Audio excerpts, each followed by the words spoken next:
तुम यहां किस लिए आए हो? अब इस घर में चुराने के लिए रखा क्या है? बचपन की चोरी की आदत गई नहीं तुम्हारी? मैं चोर नहीं हूं मेम साहब, और न कभी था। अब मेरी बात तो सुनिए। अगर उसके बाद भी आपको विश्वास ना हो तो धक्के मार के घर से बाहर निकाल दीजिए। इस चोर शब्द ने मेरी जिंदगी का चैन मुझसे छीन लिया है।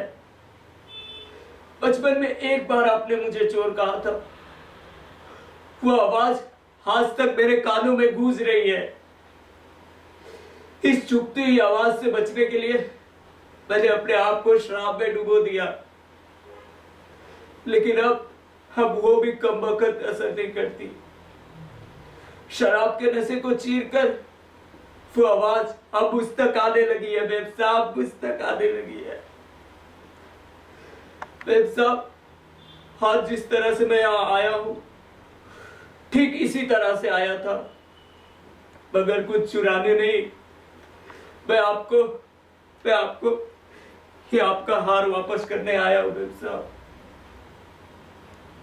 मेम साहब, मैंने जिंदगी में सिर्फ एक ही बार चोरी की, वो भी आपसे किए वादे को निभाने के लिए। एक गुड़िया चुराई थी मैंने मेम साहब, और आज इस हार के साथ उस चुराई हुई गुड़िया की भी कीमत चुका दी मैंने।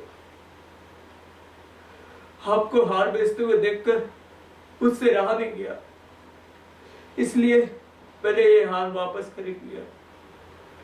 सोचा चुपचाप छोड़ के यहाँ चला जाऊंगा।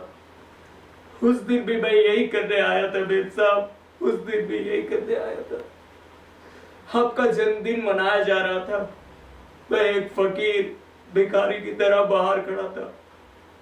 मुझे अंदर नहीं आने दिया जा रहा था, पर मैं तो आपके वादे के मुताबिक आपकी गुड़िया लाया था, आपको भेंट में देने के लिए। इसीलिए मैं खिड़की के रास्ते ऊपर आया। मैं यहां आया तो आपके हार में आपकी तस्वीर देखी। उसके सामने मैंने रो रो के आपसे शिकायत की। मैंने कहा कि देखो मेम साहब, ये लोग मुझे आपसे मिलने नहीं देते। मैं गरीब हूं, यतीम हूं, तो ये कोई जुर्म है, कोई गुनाह है?